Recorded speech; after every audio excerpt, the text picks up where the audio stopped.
ఎందుకంటే ఆల్రెడీ అలాంటి చర్చ ఇప్పుడు ఆంధ్రప్రదేశ్లో జరుగుతోంది. ఓకే ఆ సార్. ప్రశ్న ఏందంటే, మీరు కేంద్ర మంత్రిగా వెళ్తారని హ్మ్. పుకార్లొస్తున్నాయి. లోకేష్‌ని సీఎం చేసి మీరు కేంద్ర మంత్రిగా వెళ్తారని. మీరు వెళ్ళే అవకాశం ఉందా? అనేది బ్లూమ్‌బెర్గ్ పత్రిక అడిగింది. హ్మ్. సో, బ్లూమ్‌బెర్గ్ పత్రిక అడిగిందంటే అది ఇంటర్నేషనల్ మ్యాగజైన్ కాబట్టి, వాళ్ళు అడిగారంటే దీంట్లో ఏదో వాళ్ళకి ఇన్ఫర్మేషన్ ఏదైనా హ్మ్. ఉంటుందేమో అన్నట్టుగా ఇప్పుడు చెప్తున్నారు. కానీ అవును సార్. చంద్రబాబు అయితే నాకు ఇంట్రెస్ట్ ఏం లేదు. నా ఇంట్రెస్ట్ అంతా కూడా రాష్ట్ర ప్రయోజనాలకి, ఓకే. కేంద్రంలోకి వెళ్ళి నేను పనిచేయాలని నేను అనుకోవట్లేదు హ్మ్. అనేది ఆయన చెప్పాడు.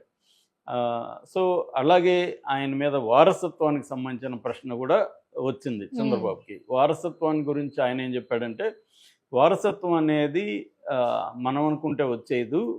కొన్ని ఆపర్చునిటీస్ అయితే వస్తాయి హ్మ్. వారసులకి. కానీ వాళ్ళే ప్రూవ్ చేసుకోవాలి అనేది ఆయన చెప్పాడు. హ్మ్. అంటే ఆహ్, ఒక రకంగా కర్ర ఏరకుండా పాము చావకుండా అవును మాట్లాడు. సార్. అవును. మామూలుగా ఎవరైనా అదే మాట్లాడతారు. హ్మ్.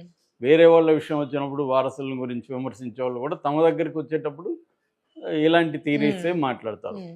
ఇప్పుడు మోడీ ఏమో ఒక పక్క కాంగ్రెస్ వారసుల గురించి మాట్లాడతాడు. మోడీతో ఉన్న వీళ్ళిద్దరేమో పవన్ హ్మ్. కళ్యాణ్ గాని వీళ్ళేమో వారసులు కాదు, వాళ్ళు కూడా ప్రూవ్ చేసుకున్నారు కదా!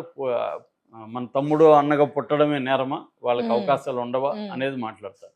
ఇప్పుడు నిజానికి లోకేష్ వేరే వాళ్ళ మామూలు కుర్రాడైతే ఈ స్థాయికి ఎలా అవును వస్తాడు? సార్. రైట్. ఖచ్చితంగా వారసత్వం ఉంది. పవన్ కళ్యాణ్ ఇంకొకరి పిల్లోడైతే ఈ హ్మ్. స్థాయికి ఎలా వస్తాడు? ఖచ్చితంగా చిరంజీవి వారసత్వం అనేది అక్కడ అవును ఉంది. సార్. క్లియర్‌గా వారసత్వం అనేది పనిచేస్తుంది. ఇది రాజకీయాల్లోనే కాదు, ఇది మిగతా వృత్తుల్లో కూడా డాక్టర్ కొడుకు డాక్టర్ హ్మ్. అవ్వడం ఈజీ, ఐఏఎస్ కొడుకు ఐఏఎస్ అవ్వడం ఈజీ. హ్మ్. ఒక పేద కూలి కొడుకు ఐఏఎస్ అవ్వడం వెరీ అవును డిఫికల్ట్. సార్. సో, అందుకనే మనకి ఇప్పటికి కూడా ప్రైవేట్ సెక్టర్ చూస్తే టాప్ సీఈఓస్ పోస్టులన్నీ కూడా 4 కులాలోళ్ళు ఉంటారు. మీరు కాకపోతే దీని మీద రీసెర్చ్ చేయండి. హ్మ్. 4 కులాలోళ్ళు ఉంటారు ఇప్పటికి కూడా ప్రైవేట్ సెక్టర్‌లో. ఓహ్! గవర్నమెంట్‌లో రిజర్వేషన్ వల్ల హ్మ్. మనకి ఎస్సీలు, ఎస్టీలు, బీసీలు కనిపిస్తున్నారు. హ్మ్. అంబేద్కర్ పుణ్యమా అని. హ్మ్. లేకపోతే గవర్నమెంట్‌లో కూడా ఈ 4, 5 కులాలోళ్ళే ఉండేవాళ్ళు. హ్మ్. సో, అందుకనే రాజకీయాల్లో గానీ, ఆస్తుల విషయంలో గానీ, ప్రైవేట్ సెక్టర్‌లో టాప్ పోస్టుల్లో హ్మ్. గానీ, ఇప్పటికీ 4, 5 కులాల వాళ్ళే అప్పర్ కాస్టోళ్ళే ఉన్నారంటే హ్మ్. కారణం ఏంటి? సమాజంలో వారసత్వం అనేది వాళ్ళకే ఉపయోగపడుతుంది. హ్మ్. ఇప్పుడు చిరంజీవి ఫ్యామిలీలో దాదాపు 10 మంది హీరోలు కావడానికి చిరంజీవి చిరంజీవి కారణం. కారణం. అవును సార్. ఆయన కూడా మొన్న అన్నాడుగా, హ్మ్. నేను గర్వంగా ఉన్నది నాకెంతమందిని నేను హ్మ్. చేశానని. అంటే ఈయన లేకపోతే వాళ్ళు కారణే కదా! ఆయన ఒప్పుకున్నట్టే కదా! అవును. సో, అలాగా మొత్తానికి చంద్రబాబు ఏదో కన్విన్స్ చేసుకున్నాడు. ఇప్పుడు ఇక్కడ సమస్య ఏందంటే కొత్త థియరీ వస్తుంది. మొన్నటి వరకు ఏందంటే లోకేష్‌ని డిప్యూటీ సీఎం హ్మ్. చేయాలి అనే డిమాండ్‌లు మనకి మొదలైనాయి. అది మహాసేన్ రాజేష్ నుంచి ఓపెన్‌గా మొదలైంది. అక్కడి హ్మ్. నుంచి శ్రీనివాసరెడ్డి పాలిట్ బ్యూరో మెంబరు, దాని తర్వాత Somireddy Chandrasekhar Reddy ex minister polit bureau member, తర్వాత వర్మ పిఠాపురంలో తెలుగుదేశం నాయకుడు, తర్వాత ఆదిరెడ్డి వాసు ఎమ్మెల్యే హ్మ్. రాజమండ్రి అర్బను. ఆహ్, ఫైనల్‌గా టీజీ భరత్ మంత్రి. హ్మ్. ఆయనతో సహా అందరూ గూడా డిప్యూటీ సీఎం చేయాలనేది ఒక డిమాండ్ ఓవరాల్‌గా ఇనబడింది. హ్మ్.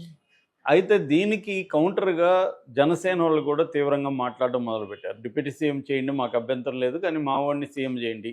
ఎందుకంటే 2.5 సంవత్సరం చంద్రబాబు ఉంటే 2.5 సంవత్సరం పవన్ పవన్ కళ్యాణ్ కళ్యాణ్. సీఎంగా హ్మ్. ఉండాలి. చంద్రబాబుని మరి గవర్నర్‌కి పంపిస్తారా? వైస్ ప్రెసిడెంట్‌కి పంపిస్తారా? కేంద్ర మంత్రికి పంపిస్తారా? మీ ఇష్టం హ్మ్. అన్నట్టుగా వాళ్ళు ఓపెన్‌గానే, కిరణ్ రాయల్ కూడా మొన్న తిరుపతి లీడరు ఆయన కూడా మాట్లాడాడు. హ్మ్. ఓపెన్‌గానే జనసేనోళ్ళు మాట్లాడుతాం. దీంతో ఒక్కసారిగా ప్రాబ్లమ్ అయిపోయింది. అంటే ఈ 2 పార్టీల మధ్య గొడవలు జరుగుతున్నాయని. దాంతో పవన్ కళ్యాణ్ ప్రెజర్ చేసినట్టుగా చెప్తున్నారు. దాంతో హ్మ్. చంద్రబాబు తమ ఇక్కడ పార్టీ నాయకులకు చెప్పారు. సో, అధిష్టాన వర్గం నుంచి అంటే పార్టీ ఆఫీస్ నుంచి హ్మ్.